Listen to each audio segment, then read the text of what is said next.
Hey everyone, so tonight I'm doing a review on the Marvel Legends Mockingbird from the red Onslaught wave. So I'm going to do a quick little 360 of her. And I'll go ahead and check out the details. Alright guys, so Mockingbird comes with two accessories, or you can count them as one. They're just the same Daredevil baton sticks. They can slide them together. They're just of a more sturdy plastic, not gummy anymore, and they're done in silver. Very cool. Alright, so going over the head sculpt, I think the hair is done really well. I really like the way that turned out. I think it's nice. And there's no paint detailing, but it's just really nicely sculpted. I like all the line work. I think it turned out great. But my one thing with mine is she's got a lazy left eye. It's definitely looking up and to the left compared to the right, it's looking dead on. Definitely a bummer. The glasses don't hide it as much as I pretend they do. They really don't to me, but the glasses turned out great. These are not removable, but actually they are. I'm sure, yep, you can slide them right out. So you can definitely see how that eye is just kind of looking up and to the left. So that's kind of cool. You can pop them off if you choose. But it's got really nice little translucent lenses, nice yellow with a little paint application on the outside to give the frames. And it tucks really well in her hair, and they do stay on. There you go.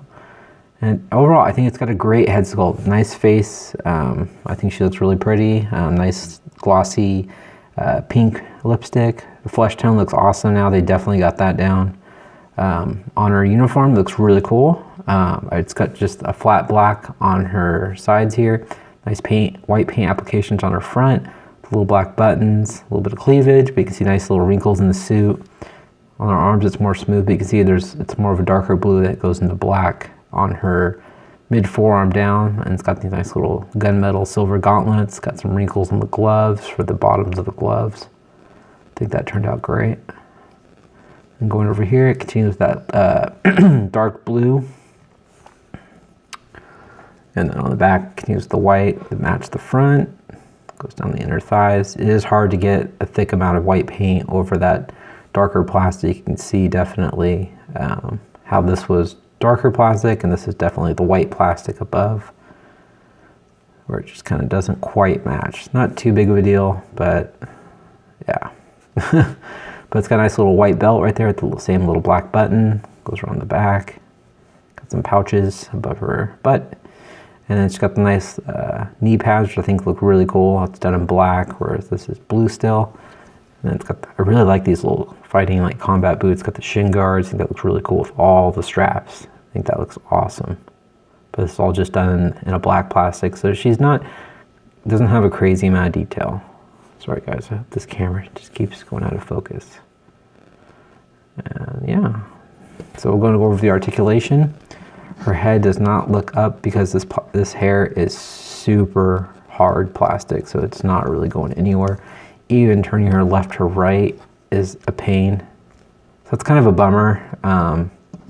Yeah, it's just not pliable at all. She can look down.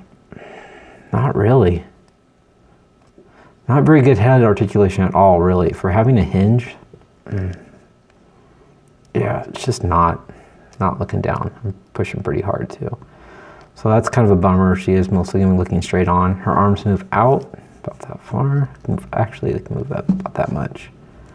Move down, up and down. No bicep swivel. It does have the rotation at the elbow, which I'm not a fan of. Elbow bend, single joint. Rotation at the wrist. Also a hinge, up and down.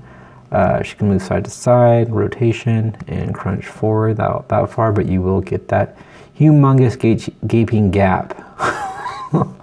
So I don't know how far you want her jumping. I wouldn't take any pictures from behind. Even forward, you get kind of that gap. Ugh.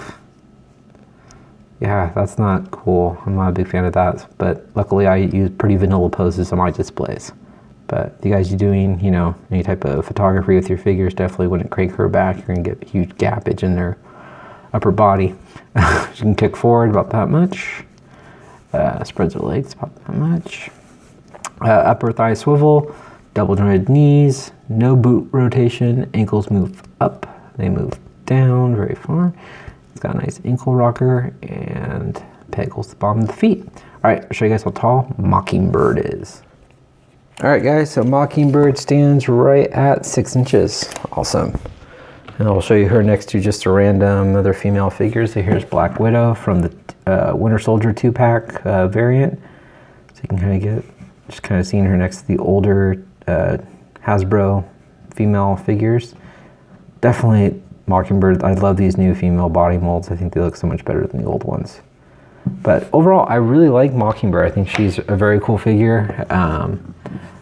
Yeah, she does lack a little bit of paint detailing, and the head articulation sucks. It does. I don't like saying that, but yeah, that kind of, it's just too bad. Could have been better. I wish they would have used a softer plastic on the hair, but otherwise it's a great figure, besides those two little complaints. But there you go, guys. Hope you guys enjoyed my review on Mockingbird. Please leave a comment. I always enjoy writing back to you guys and talking with you guys.